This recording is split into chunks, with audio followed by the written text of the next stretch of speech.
ચકોડિયા મકોડિયા કોઈની બાબુ કાકાથી ફાટતી નથી ને? કેમ? તો હેઠી ના ઉતરી જાજો ને આજે આબરૂ કઢાવતા કાકા મારતા હતા કે બાબુ કાકા પાદરમાં બેઠા છે. એ તો રાજકોટ ભાગી ગયા છે. આબરૂ ના કાકરા કરી તમને ભડપડ્યો હતો. બધા બુંદિયા રીના સૌ મોંઘી બેન પૈસા પડ્યા મહિનાથી પૂરતા લુખી થઈ ગયું. કેમ બાબુ કાકા ના આપ્યા? એ વાંદરી પાના મારા જે સાયકલ ના આપતાય બાકી. ખમૈયા કરો બેન, બધા લુખી ના થઈ ગયા.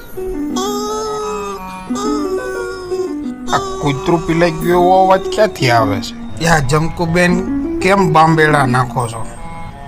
રામ રામ ડાયરા ને અમતાભાઈ બોલું. આ બાપુ કાકાનું એડ્રેસ મળી ગયું છે. રાજકોટમાં ખેતલા આપાએ બેઠા હતા, મને જોઈ ગયા એટલે ભાગ્યા. તમારે પકડવો હોય તો આવી જાજો એને. નહીં, એને બૂજ તો નથી માર્યું, પણ 5 મહિનાનું કહીને 5 વર્ષ થયા. હા, બૂજ જ મારી ગયા. લિસ્ટમાં નામ લખી નાખ્યું. અમારે 2 વર્ષ થઈ ગયા, હવે ભૂલી જાવ પૈસા.